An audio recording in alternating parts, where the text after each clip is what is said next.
Going, guys? It's K Cards, and in this video I wanted to go over a topic that a few people have commented about on some of my previous videos and asked me questions about this. I'm assuming that most of you guys watching are probably wondering the same thing, and that is why I don't off-road my Jeep Cherokee XJ.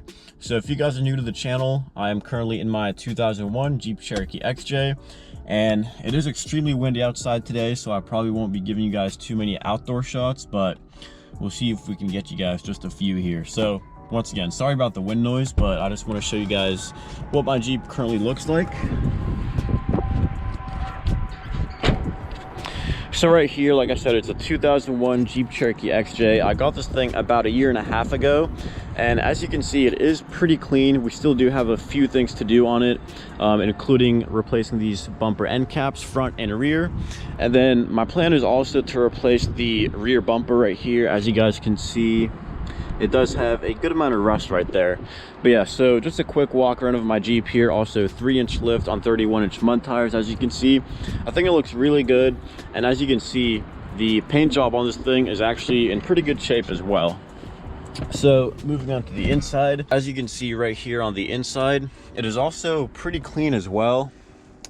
We can look at the back right there. Of course, I do have the WeatherTech floor mats inside here. So yeah, I mean, as you can tell, it is a pretty clean Jeep inside and out. So like I was saying, in this video I did want to address why I don't actually off-road my Jeep Cherokee XJ. Now I will say I have taken this off-road and in like snowy conditions, snow trails and stuff like that a few times in the past. My plan is to include some of those video clips of me actually off-roading this Jeep at the end of this video, so you guys can see some of that if you stay until the end. Over the past 1.5 years of actually owning this Jeep, my goals with this thing have changed pretty drastically. So as I mentioned, whenever I first got this thing, and even before I got it, my plan was to just like take it off-road, make it an off-road only vehicle and not even use it on the streets. And so basically my plan was to destroy this thing off-road, just send it through a whole bunch of mud holes and rocks and a bunch of crazy stuff like that. But then once I actually got it, I realized that this thing was actually in pretty good shape whenever I got it, even though we did put a whole bunch of work and effort and money into this thing to actually make it much better than from whenever I actually got it. But it really wasn't too bad whenever I actually got it about 1.5 years ago. And whenever I started learning more about this thing, I kind of realized how rare these things are getting. And I know there's going to be people commenting that, you know, there's a million of these XJs out there, but to find one this clean and in this kind of good condition, and this one also has 106,000 miles on it, so I would consider that pretty low for a 2001 Jeep like this. So it is getting very difficult to find Jeeps in this condition, this mileage, and you know, just Jeeps that are this clean, like I said. And even though it's only been 1.5 years, I got this thing for $3,500, and as of right now, I'm thinking I could probably get like $15,000 to $20,000. As crazy as that sounds, there's definitely people out there that would be willing to pay that much money for an XJ like this. Now, if this thing were stock, completely stock, like no lift, no crazy mud tires or anything like that, it would be even higher than that, because that's usually what the collectors are going for. They're usually going to go for the stock and the more desirable versions of this thing, which of course is stock, low mileage, and all that fun stuff. So yeah, I kind of just realized that these things are getting pretty rare, and that's kind of why I decided to kind of reroute my whole goal with this Jeep. And instead of like destroying it off-road, my plan shifted to kind of restoring it and keeping it clean and going for a nice OEM look, but still like driving it. Like, I'm not gonna make this thing a complete garage queen. I still drive it, but it's not like it's my dedicated off-road rig. So back to the whole point of this video, I feel like the main reason that I don't actually like off-road my Jeep properly is because I guess I would just feel bad about it. And I know that sounds crazy to say that I feel bad off-roading a vehicle that's made to go off-road. It's built to go off-road. Obviously, I literally have a 3-inch lift kit and mud tires on this thing, so like it is built to handle off-road conditions and muddy conditions.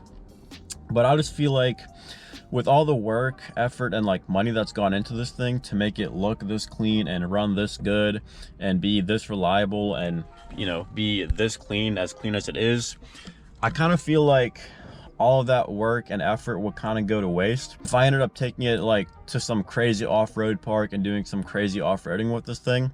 Now obviously I'm not talking about like just like gravel trails with a few mud puddles.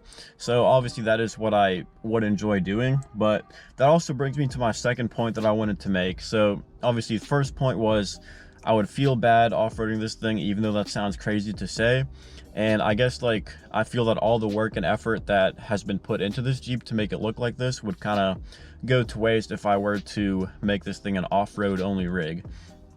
Now obviously these things are made to go off-road, like I said, and some people do buy Jeep Cherokee XJs just to have them as like specific dedicated off-road vehicles, and that's awesome. They make very great off-road vehicles in my opinion as well. But yeah, so that brings me to my second point that I wanted to make, and that is, you guys know I recently moved to a different location. So I actually used to live in the state of West Virginia, and if you guys are familiar with that state, you know it has a whole bunch of like forests, woods, and trails that are actually, in my opinion, very fun for off-roading. And you guys will see some of those trails at the end of this video if you stick around. So since I no longer live in an area like that that has like a lot of different options for off-roading, I just don't really like have options to actually like places to take this thing off-road.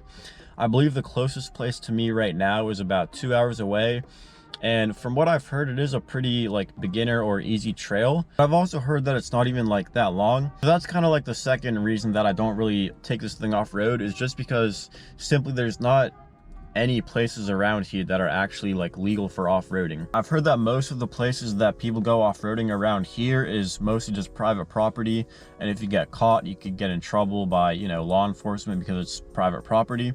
So that's not something that I want to do. And I have heard that there are a few, I guess, like gravel roads out like half an hour away from here maybe, that have a few creek crossings. So maybe that's something that I can check out here soon, maybe, if that's something that you guys would like to see, because I think it would be a whole bunch of fun to actually do that. Now obviously it wouldn't be anything crazy, just a gravel road with some creek crossings. Obviously that would be nothing for this Jeep. I still do think that it would be a lot of fun to take this Jeep out there and just kind of explore the whole area on all the public land that's out there available to explore. And I think it would be really fun to just take this Jeep on a road other than just like a paved surface like I'm used to driving this Jeep on. So definitely let me know down in the comments if you guys would like to see me actually take this Jeep, you know, off the road. Even though it's not like off-roading, it would be just like gravel roads, farmland, and a few creek crossings from what I've heard. Now I've never actually been out there, but I do think it would be a whole bunch of fun to explore an area like that. Now for the third point that I wanted to make in this video, I really do enjoy off-roading. Whenever I did have options and places to actually off-road this Jeep, it was a whole bunch of fun. And I really don't see myself driving a long distance just to off-road this thing. But the point that I wanted to make is that I would like to get some kind of vehicle that I would not feel bad off-roading. And I have talked about this in a few of my previous videos, and I am considering getting a Jeep Wrangler JL to kind of build up for off-roading and, you know, like actually take off-roading, actually take on some trips. And I think it would be a whole bunch of fun just to start fresh with a whole new Jeep. Obviously I'm not planning on ever getting rid of this Jeep, so this thing would stay, but it just wouldn't be an off-road vehicle. And that JL would be kind of like my off-road vehicle, just something that I wouldn't really feel bad about taking off-road. And the reason that I wouldn't feel bad about it is because, you know, Jeep Wrangler JLs are still being produced today. These XJs haven't been produced for 20 years. So that's the whole reason why I guess I would just like feel bad off-roading a Jeep like this. I wouldn't really feel bad off-roading a JL because, as you guys know, they're still being produced and, you know, they're not rare at all. But with that being said, they are also obviously a lot more expensive than my XJ was. But a JL is probably going to be a little bit more reliable than an XJ, just considering it's a newer vehicle. Now, obviously, I'm not saying the XJ is unreliable, especially this one. I've been taking pretty good care of it and it's been very reliable for me. But with that being said, I also wouldn't like to drive this Jeep on, you know, long road trips or anything like that, or like 2 hours to go to that off-road spot that I told you guys about. And the reason for that is In the past, I have had some minor overheating issues. As you guys know, a few months ago, I did get several of the cooling parts replaced. So it's just little things like that that kind of make me feel like I wouldn't like to take this Jeep on long road trips, take off-roading, and then risk something breaking and not being able to drive it back home. And I feel like with a JL, it would be a little bit more reliable, and I wouldn't worry as much about like the reliability of it if I were to take it on road trips and different types of off-road trails. Now, I know a lot of you guys are going to have your own opinions about this whole subject, and definitely let me know down in the comments below what you guys think. I know a lot of people are probably going to say that, you know, I'm probably crazy for not wanting to off-road an XJ because that's what it's made for. And I completely understand where you guys are coming from. I am pretty crazy about my XJ, but those are just some of the reasons why I'm not planning on like taking my XJ on like extreme off-road trails. And like I said, I am still planning on doing some minor like gravel trails, creek crossings, and just things like that, and just see what we can find whenever we go explore. But yeah, guys, I think that's gonna do it for this video. I think that's all I wanted to mention for reasons that I don't off-road this Jeep, and also future plans of possibly getting a JL to actually take off-roading and take on a few trips to explore some new areas with it. And this XJ right here, I'm still gonna drive it. It's not gonna be a complete garage queen, but I'm just not gonna be taking it on like actual off-road trails. I still would like to explore some areas and explore those gravel trails with some creek crossings that I mentioned earlier. So like I said, at the end of this video, I will include some videos of me actually off-roading this Jeep and driving it through a few trails back whenever I was still in West Virginia. So if you guys want to see that, definitely make sure to stick around until the end. But I think that's all I wanted to mention in this video. Thank you guys for watching all the way through. And let me know down in the comments below if you guys would like to see a JL on the channel to actually take it off-roading and actually build it up for off-roading as well. I think it would be a whole bunch of fun.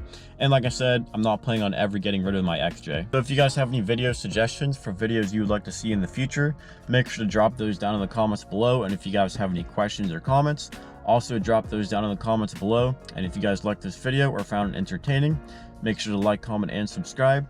And as always, thanks for watching, and here are the off-roading videos.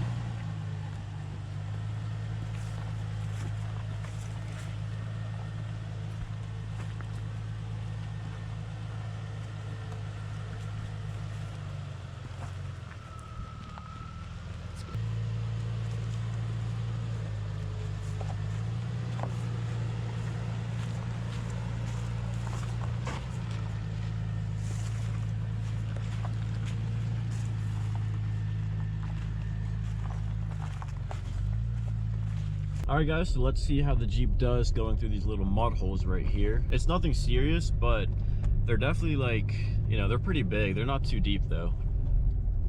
So obviously it's handling it just fine. There we go. This is probably the biggest one here, I'd say.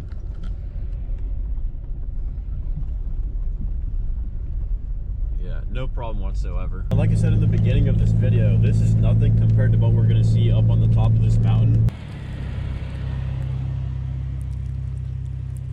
I mean, you can look at the tires. I mean, the snow is deep. That looks good though.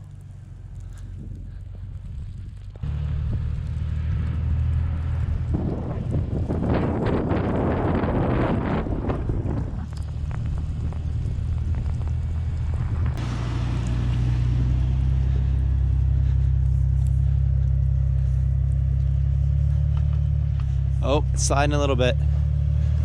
Oh, I'm sliding too.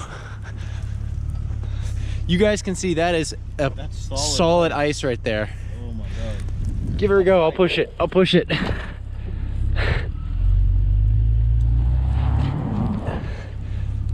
She's not going, guys. I'm gonna try to get some speed. All right, all right. Up a little bit. Oh, my shoes are soaked.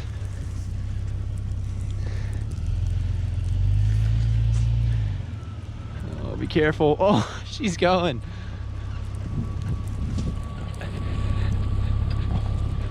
Okay, the Jeep is gone.